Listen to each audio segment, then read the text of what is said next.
Bonjour mesdames et messieurs, bienvenue à ce nouveau numéro à la rencontre de la vérité sur votre chaîne YouTube Étoile News TV. Jonathan Madika, je suis à la présentation. Aujourd'hui, nous allons recevoir un politicien.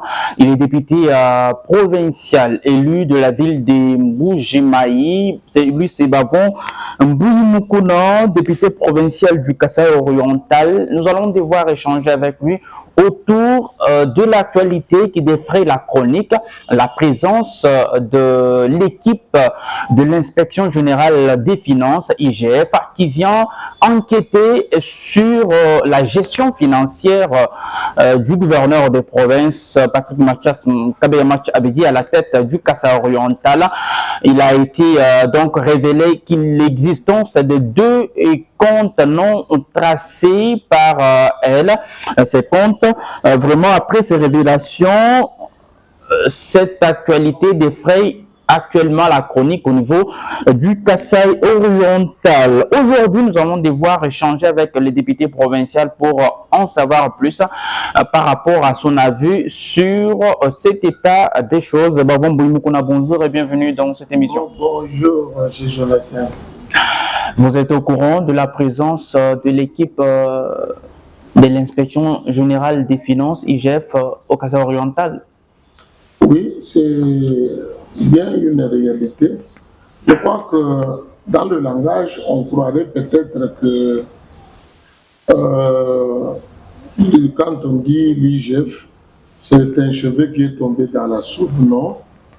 Mais depuis au-delà de 30 ans, cette structure existe à la présidence de la République et chargée notamment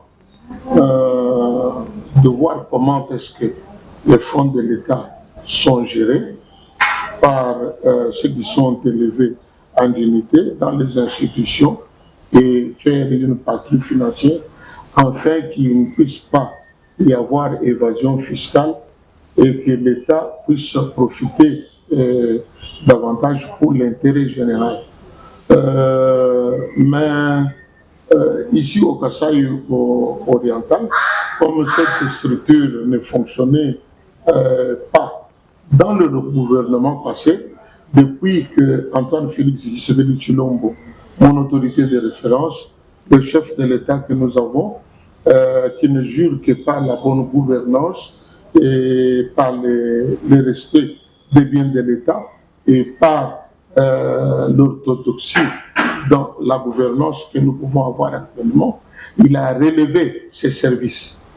C'est comme ça que dans leur programme habituel, ils sont en train de se déployer sur l'étendue de la République démocratique du Congo. En ce que je sache, je n'étais même pas sur la ville. Depuis le mois de janvier, ils sont dans la province du Kasaï oriental avec pour ordre d'aider les institutions qui sont sur place à mieux canaliser les fonds, à savoir qu'est-ce qu'il faut faire, qu'est-ce qu'il ne faut pas faire.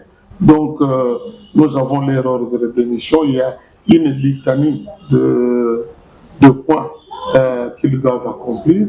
Et c'est par cette mission-là qu'il y a ce problème de compte et autre chose. À l'arrivée de cette équipe des inspecteurs de l'IGF, directement, elle a écrit aux institutions bancaires de procéder tout d'abord au blocage des comptes bancaires ouverts par le gouverneur des provinces au nom de la province du Kasaï oriental. Est-ce la procédure était bien respectée? Non, je ne voudrais pas que l'on dise cela. Quand on vient dans une mission, je crois que je ne suis pas ici ni de l'inspection générale des finances, ni les avocats ici, mais nous croyons pour nous que comme nous soutenons les chefs de l'État et le président de la République, j'ai cité ici Antoine Félix Tshisekedi Tshilombo, un service qu'il doit envoyer pour l'aider à capitaliser et bien faire son travail, parce que vous devez bien le savoir que c'est la seule personne qui a un contrat social avec chaque Congolais Et il devra, au bout de 5 ans, rendre compte pour chercher un deuxième mandat ou bien pour dire ce qu'il aura fait avec notre population ou bien avec les biens de l'État dont il a le dernier mot dans la gestion. Quand ils sont venus, je vous dis qu'en termes d'institutions, ici au Kasaï oriental, nous avons, ou partout dans d'autres provinces, nous avons deux institutions. L'Assemblée provinciale et puis le gouvernement provincial. Ils sont passés à l'Assemblée provinciale. Ils ont dû faire, parce que le contrôle qu'ils sont en train de faire, on le fait a priori. Et à poste que vous avez la canalisation, les exécutions que vous faites, et puis à la fin, on vous demande un contrôle. Et entre-temps, pour vous aider pendant que vous êtes en train de cheminer, que vous êtes en train d'exécuter, ils peuvent se présenter de temps en temps pour vous montrer comment est-ce qu'on peut gérer des fonds. Je vous dis, on a contrôlé à l'Assemblée provinciale. Ils n'ont pas eu de problème depuis 2021, 2022, et aujourd'hui nous sommes en 2023. Ils ont demandé de papiers à justifier. Il y a eu peut-être des véhicules qui ont été achetés. Il y a eu certaines choses et les gens se sont forcés à donner les papiers qu'ils avaient immédiatement et à réunir d'autres que les gens ne trouvaient pas importants. Parce qu'en principe, même en termes, quand vous devez faire un marché quelconque, vous devez avoir une facture pro forma, vous devez avoir une demande par-ci, par-là, pour que l'orthodoxie puisse se faire voir dans ce que vous faites. L'Assemblée provinciale a tout fait dans ce sens-là. Et à un certain moment, je sais qu'il y a eu même 4 jours que les députés provinciaux ont dit à attendre qu'on puisse leur rémunérer, leur donner un petit rien. Pendant qu'ils n'étaient pas en ordre, on leur avait demandé de ne pas payer. Et je crois que cette même mission s'est rabattue sur le gouvernement provincial. Ils se sont rabattus sur le gouvernement provincial pour voir comment est-ce que l'argent qu'on avait en rétrocession et même les recettes exceptionnelles, comment est-ce qu'on les percevait, comment est-ce que les libellés pouvaient y avoir et comment est-ce qu'on faisait des dépenses. Et c'est là que quand on n'a pas pu donner des explications ou bien des preuves pour la sortie de caisse, qu'ils ont fait une saisie conservatoire. J'ai dit la saisie conservatoire. Et la question que les gens se posent, ils ont qualité ou ils n'en ont pas qualité? Moi, je dis qu'ils ont qualité parce qu'ils peuvent, dans leur mission, suspendre momentanément. Ils ne peuvent pas fermer définitivement. C'était une mesure préventive. Une mesure conservatoire préventive pour dire, dans autant de jours, vous nous prouvez, vous nous donnez des pièces qu'il faut, et alors vous continuez à faire votre travail. Si vous êtes dans le bon, vous continuez. Mais le grand problème, c'est, moi je dis, la communication et l'incompréhension qu'il y a eu entre les uns et les autres. Quand on se met debout, quelqu'un qui vient pour vous aider, afin que vous puissiez bien faire votre travail, vous commencez à faire des invectives contre lui, insulter, s'attaquer même au chef de service de l'UGF et les traiter de tous les mots. C'est dire que dans ce cas-là, on traite même les chefs de l'État qui a envoyé ces services de cette façon-là. Quand cela se fait ailleurs, dans d'autres provinces, nous sommes contents.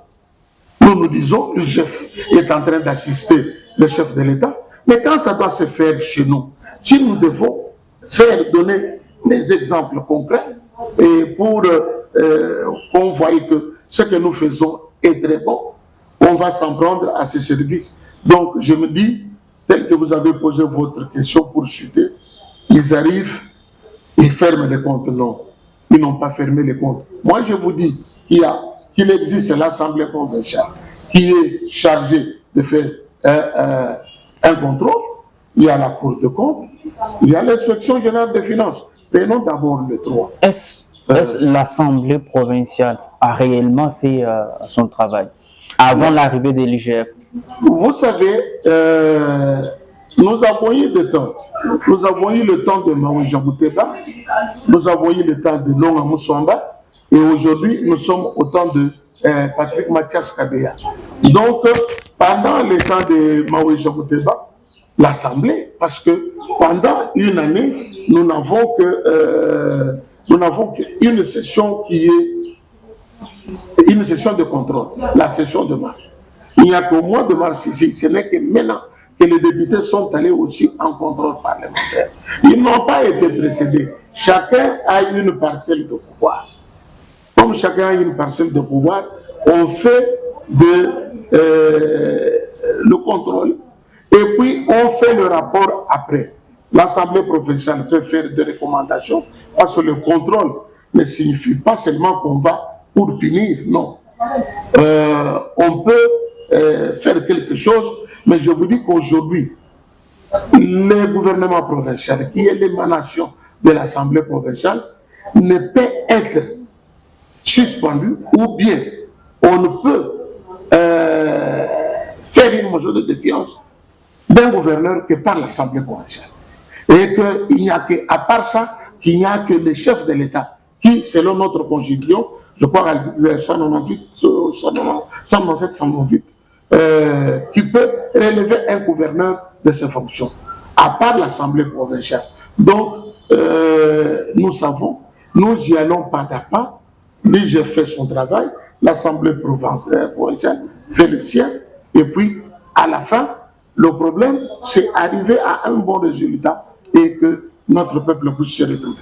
La révélation de deux comptes, Solidarité Kassai et Agripel, non tracés. Quel est votre point de vue? Mon point de vue, je crois que nous devons dire que quand on dirige, on a une base de données. Et quand on fait un contrôle, c'est sur cette base de données qu'on doit suivre ce que l'on doit faire. À l'époque de Maoué Jabouteba, dans la commission que l'Assemblée provinciale avait faite à ce moment-là, je me dis que c'est la commission qu'on avait appelée la commission Baye. On avait découvert que la province du Kassai oriental, dans les 5 institutions financières ici, avait au-delà de 13 comptes. Mais quand on avait cherché à accéder à ce compte-là, le gouvernement provincial n'avait pas permis. À l'époque de Jean-Marie Jamouteba. À l'époque de Jean-Marie Jamouteba. Venu à l'époque de Longa Moussouamba qui faisait l'intérim de Jean-Marie avant qu'on arrive à... La situation a été presque identique. Et aujourd'hui, nous avons révélation. Les deux comptes dont vous voulez parler, ça doit être pour moi, peut-être des comptes supplémentaires. Parce que l'Assemblée provinciale n'est pas informée de cela. Un compte qui a été créé, si c'est au mois d'août, de solidarité, quelque chose comme ça. Et puis, un compte qui a été créé en décembre, un compte Agripel, où on devait loger les fonds qui devaient aller tout droit vers le soutien de l'agriculture, pêche et élevage. Je pense que dans ce sens-là, nous sommes bien d'accord que ces comptes sont venus sans que l'Assemblée provinciale ne connaisse. Je ne sais pas sur quelles données l'IGF, les inspecteurs de l'IGF se sont basés pour dire que c'était des comptes qu'eux aussi ne connaissaient pas. Ça, je ne sais pas. Je ne dois pas raconter une bonne chose. Donc, vous affirmez que ces comptes ne sont pas connus au niveau de l'Assemblée provinciale? Non, ce compte-là n'était pas connu au niveau de l'Assemblée provinciale. Et comment vous gérez l'Assemblée provinciale et l'exécutif provincial? Comment vous gérez votre relation? Je crois que les uns et les autres, je crois que l'Assemblée provinciale fait un effort. Depuis que nous avons élu le nouveau gouverneur et que nous avons vu le chef de l'État, sa recommandation primordiale était que l'on travaille en collaboration, qu'on se communique et que s'il y avait quelque chose à faire, qu'on lui tienne informé. Parce que chaque fois qu'il y a des problèmes qui se passent dans sa propre province, il n'est pas tranquille. Il n'est pas tranquille parce que c'est sa base naturelle.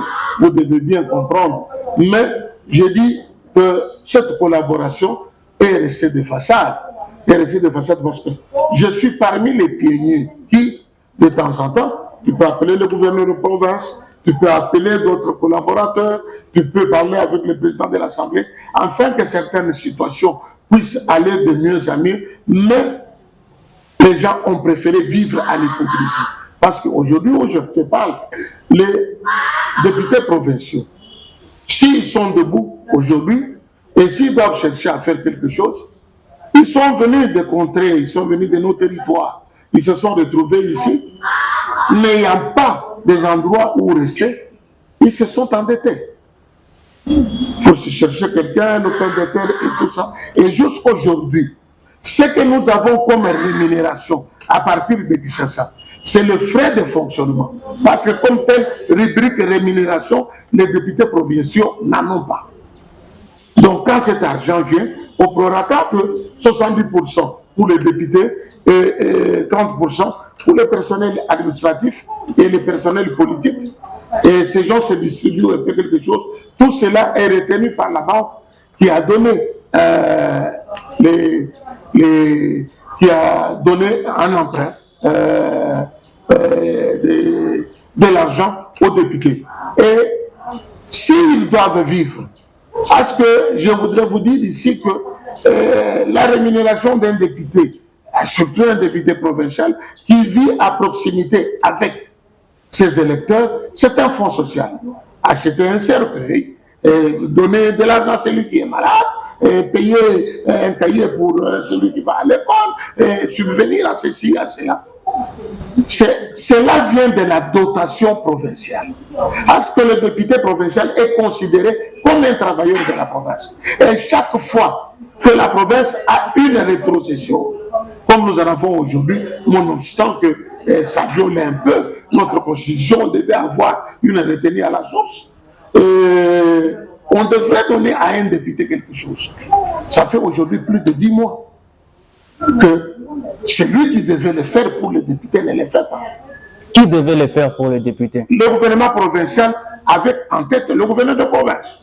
Donc, alors, j'ai toujours dit, j'ai appelé les uns les autres, les appelés, en fait, les autres par là. C'est une situation nouvelle que vous n'avez pas connue à l'époque de Maouéja ni à l'époque de... On l'a connue à l'époque de Maouéja, mais c'était encore passable parce que Jean Maouéja est parti, laissant les députés avec des arriérés de 3 mois seulement. Mais aujourd'hui, on est... À l'époque de Longa Moussamba. À l'époque de Longa Moussamba, on est arrivé à 6-7 mois. Et aujourd'hui, on est au-delà de 10 mois.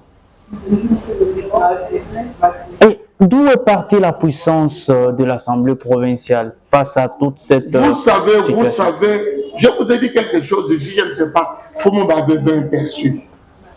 On est là, on va faire par exemple l'apostolat. On fait l'apostolat pourquoi? Depuis tout ce temps, la province du Kasaï oriental marginalisée, qui n'avait pas de moyens, à qui on ne donnait pas même de dotations comme on en donne aujourd'hui, doit vivre comme la province du chef de l'État. Et suivre et encaisser d'autres choses pour qu'on ne puisse pas dire que dans la province du chef, il y a telle ou telle autre chose. C'est comme ça que nous avons toléré, que les gens ont toléré, bien que par là à côté, cherchant à faire quelque chose, nous avons conseillé les uns et les autres de prendre leur mal à patience. Mais aujourd'hui, cette situation de l'IGF a mis quand même un peu de l'huile au feu. Et les attentes de l'Assemblée provinciale, après ces révélations de l'IGF, quelles sont vos attentes? Non, les attentes, vous savez que nous l'avons toujours dit, par notre patriarche Étienne Tshisekedi Wambulumba, de reste mémoire que je cite ici, l'homme très de la gestion orthodoxe, parce que pendant qu'il était même Premier ministre pour quelque temps, vous saviez comment est-ce que les choses se passaient et comment est-ce que ça pouvait aller. Nous attendons aujourd'hui, et nous disait toujours, que c'est la justice qui élève une nation. Et aujourd'hui, il n'y a que le contrôleur qui peut élever. Aujourd'hui, il y a présomption d'innocence, le gouverneur de province peut ne pas avoir utilisé mal les dépenses. Il peut avoir utilisé telle ou telle autorité à telle enseigne, mais le problème est qu'il fallait qu'il se justifie. Je l'ai dit, je le répète encore aujourd'hui, au lieu que des gens tout autour de lui, au lieu de l'aider à trouver les pièces justificatives, à trouver les moyens de donner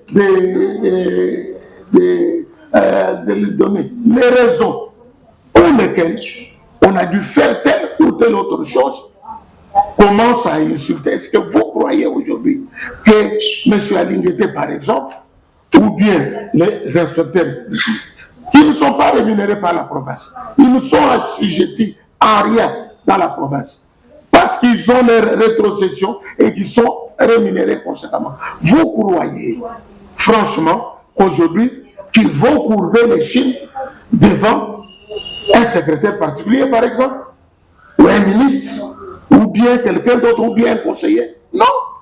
Ils le feront en province, alors. Parce que ceux qui sont même à Kinshasa ne le font pas. Ils lui laissent le temps de travailler.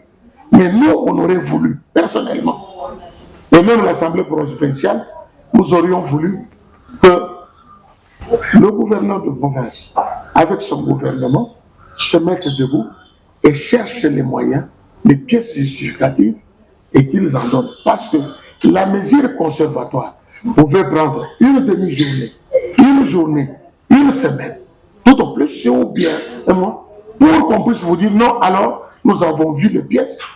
Continuez. Chez nous, à l'Assemblée provinciale, je vous ai dit, on l'a fait pour 4 jours. Mais après, ça a été libéré, personne ne le connaît. À moins aujourd'hui, comme je suis en train de le dire. Mais, comment est-ce qu'on pourrait dire que c'est sans mauvais? Alors, si vous prétendez qu'il y a quelque chose, parce qu'il y a un problème, d'ailleurs, je dis à faire un plateau avec l'attaché de presse du gouverneur de province. J'ai vu, vous avez dénoncé à travers... Oui, qui a affirmé haut et fort que dans un des comptes qu'on était en train de mettre en cause, j'étais aussi bénéficiaire. Vous avez cité nommément le compte bancaire Agrippin. Oui. Et j'étais aussi bénéficiaire de l'argent qui est sorti dans ce compte. Mais s'il y a un travail, peut-être qui a été fait, peut-être qu'avec un député ou un autre, on devrait le dire ouvertement et donner des pièces de preuve. Moi, je suis là, c'est pour cela que j'ai fait une dénonciation. J'ai dit qu'on me prouve sur toute la ligne si j'ai perçu quelque chose, ou bien si on m'a doté de quelque chose, et que même si on a fait un travail quelque part, qu'on se déplace avec ces inspecteurs-là. J'ai fait écrire par mon secrétaire, on était un peu à côté, j'ai fait écrire pour qu'on nous donne des inspecteurs, qu'ils aillent voir sur le terrain, si le travail prétendu a été fait, et si nous avons perçu de l'argent. C'est là qu'il y a eu, on dit qu'il y a présomption, hein, qu'il y a, comme on dit par les juristes, qu'il y a indice sérieux de culpabilité. Donc, vous affirmez n'avoir jamais touché, même à un rond? Je le dis, je ne voudrais pas jurer parce que ce n'est pas dans nos habitudes.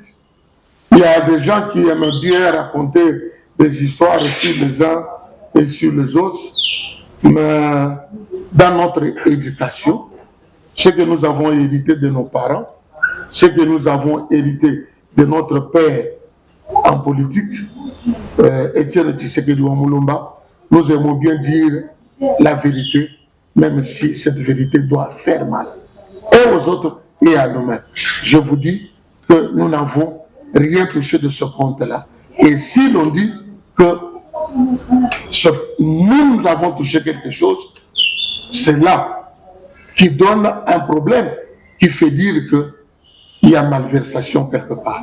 Est-ce que vous soutiendrez le départ du gouverneur Patrick Mathias Kabila Tchabedi si les résultats sont vrais de l'enquête de l'IGF? Je voudrais vous dire une chose. Aujourd'hui, les méchantes langues aiment bien spéculer sur l'UDPS pendant le temps de votre gouvernance ou ceci. Je vous dis, l'UDPS, c'est un esprit. L'UDPS, c'est une éducation. Mais nous ne manquons pas de marginaux. S'il y a un marginal, quelqu'un qui a fait quelque chose en dehors de la vision de l'UDPS, de ce que nous sommes. Parce qu'aujourd'hui, je voudrais vous dire, tous ceux qui sont en train de parler aujourd'hui, tous ceux qu'on apprécie, de gauche à droite, sont passés par l'école de l'UDPS. L'UDPS, c'est un grand parti qui a eu de grands dirigeants et aujourd'hui qui ne doit pas être mis dans la boue par n'importe qui que ce soit par rapport aux erreurs ou bien aux faiblesses des uns et des autres. C'est pour cela que je vous dis, aujourd'hui, quelqu'un qui a fait le mal chez nous, nous disons qu'il a fait le mal et nous le mettons hors d'état de vie. Qui est derrière le chef? Le chef de l'État et le peuple congolais. Il semble qu'il y a une main cachée derrière le chef. Il n'y a pas une main. Il n'y a pas une main cachée. Les gens ont suppité sur cela. Je voudrais... Dans les camps du gouvernorat, on jette l'éponge au ministre en charge de l'agriculture. Non, non.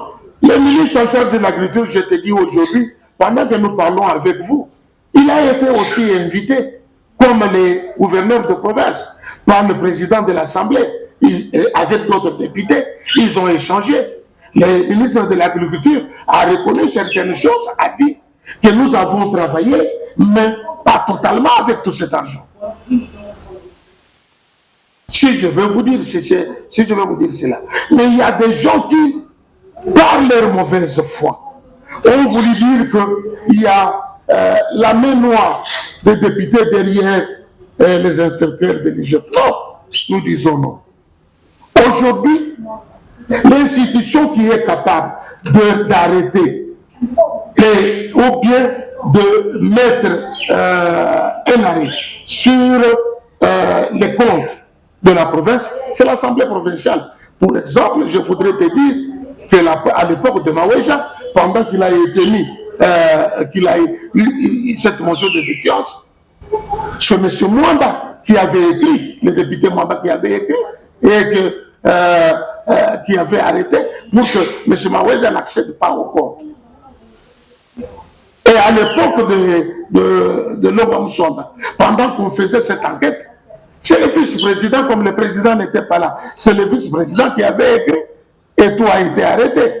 Et aujourd'hui, si l'Assemblée provinciale peut faire fermer les comptes du gouvernement, pourquoi passer par une personne interposée? On n'a pas peur du gouvernement. On les respecte. Et pourquoi vous ne l'avez pas fait? Non, parce que nous n'avons pas encore fait notre enquête. C'est par rapport à notre enquête. L'époque de Maweja, c'est par l'enquête de l'Assemblée provinciale. L'époque de Longa, c'est par l'enquête de l'Assemblée provinciale. Si nous avons notre propre enquête, nous pouvons y aller. Mais aujourd'hui, c'est l'IGF qui en a fait selon sa parcelle de pouvoir, selon ses attributions. Et aujourd'hui, vous direz, les gens vous diront non, ils n'ont pas qualité de fermer le compte. Mais s'ils n'ont pas qualité de fermer le compte, allez retirer de l'argent dedans. Il semble, c'est parce que différents députés, notamment vous avez été soutenus financièrement dans vos travaux champêtres. Non, non. Je vous dis, c'est pour cela que je dis, s'il y a... Ça, ce sont des histoires montées de toutes pièces. Il peut y avoir, par exemple, un problème. On dit, non, nous avions une crise ici, aiguë, pour les maïs. Moi, j'ai un petit champ personnel chez nous, dans mon village. Et quand on dit non, tous ceux qui peuvent agrandir leur champ, tous ceux qui peuvent faire quelque chose afin que nous puissions pousser cette action et venir en support au gouvernement provincial, à notre population, pour que les maïs puissent baisser, j'ai dit non. Je suis chef de village et c'est mon jeune frère qui garde. J'ai de l'espace, j'ai amené tout le monde, j'ai dit non, il y a de l'espace, vous pouvez, on peut faire un champ de 10 hectares, de 20 hectares. Ils m'ont dit qu'ils allaient venir pour faire les champs. Depuis qu'ils sont partis, ils sont allés tirer de l'argent. Ils en ont fait ce qu'ils ont voulu. Ils ne sont jamais. J'ai entretenu plus de 30 personnes au village pour s'arcler et pour faire... Et personne ne s'est présenté. C'est là que je dis, si l'argent est sorti, si cet argent-là est sorti, c'est allé où? Sur quelle voie et dans quelle voie? Ça accomplit quel travail? C'est là que je dis que j'ai donné ma main à couper. On est clair. Et pourquoi vous avez préféré écrire aux autorités provinciales, notamment le président de l'Assemblée provinciale, au lieu de saisir les instances judiciaires? Non, je crois que nous nous complétons. Dans une gestion, quand on a des problèmes, je dis, dans une planification, nous pouvons bien voir des contraintes pour les aménager. Aujourd'hui, l'IGF est déjà au travail. Et il y a des résolutions. Je vous dis peut-être que c'est depuis hier que la commission de contrôle de l'Assemblée provinciale devait aller sur le terrain. En attendant les résolutions et la confirmation, je ne peux pas aller ailleurs que me référer à l'Assemblée provinciale qui a eu une commission, me référer à l'IGF qui a des inspecteurs sur le terrain et politiquement me référer au président et au secrétaire général de mon parti. Parce que nombreux qui sont au gouvernement provincial et qui sont à l'Assemblée sont de mon parti. Et je pense que pour moi, c'est bien fait, au lieu d'aller être plus réactionnaire, et j'attendrai voir les conclusions, afin que cela puisse me disculper par rapport à ce que j'ai donné comme allégation. Voilà, nous sommes arrivés pratiquement à la fin de notre entretien, à la rencontre de la vérité. Mesdames et messieurs, nous sommes en train de recevoir Bavon Mbouy Moukouna. Il est député provincial du Kasaï-Oriental, élu de la ville de Mbuji-Mayi. Nous sommes arrivés presque à la fin. Un dernier mot par rapport à cette situation, à cette actualité. Demandez au peuple kassaïen de mettre de côté ce qui nous divise pour privilégier ce qui nous unit. Il n'est pas bon aujourd'hui que le chef de l'État a besoin d'un gouvernement provincial, d'un gouverneur, des députés qui peuvent les soutenir et lui faire arriver à un résultat, qui doivent être debout et défendre son action.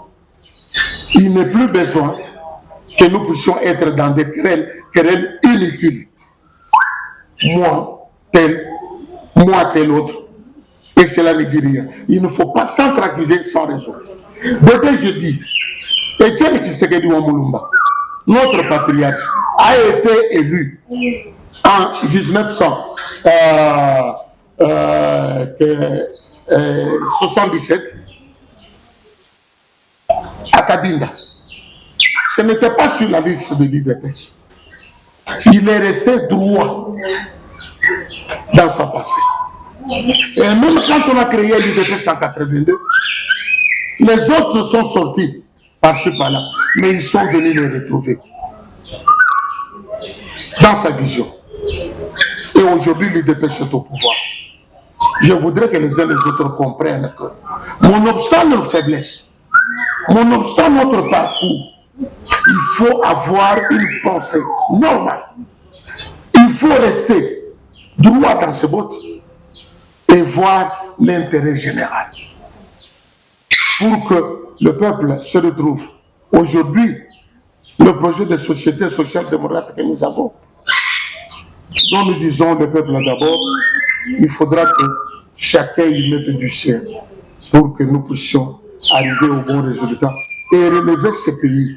Car, je le dis toujours, Antoine Félix Tshisekedi Tshilombo a une mission.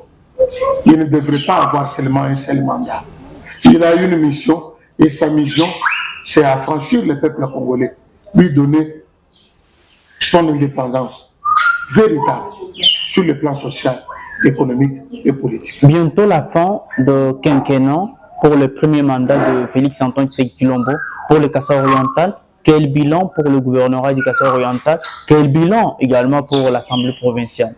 Je crois que ça, c'est une question assez pertinente qui voudrait que nous puissions parler, je vous ai dit quelque part qu'il faudra juger chaque personne par rapport aux indicateurs objectifs vérifiables. Nous allons de tel point, du point A vers le point C, mais nous sommes passés par le point B. Ça nous prendrait beaucoup de temps. Mais je vous dis, regardez vous-même.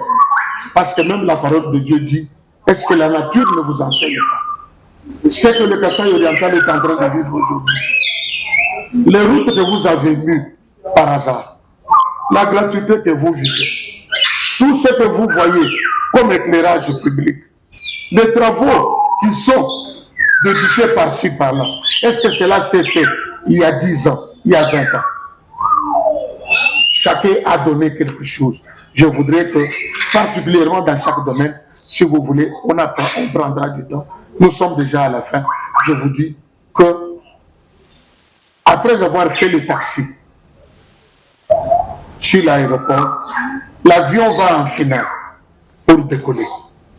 Nous sommes en finale. Nonobstant les méchantes larmes et cette guerre qui nous est imposée, l'avion de la République démocratique du Congo va décoller bientôt.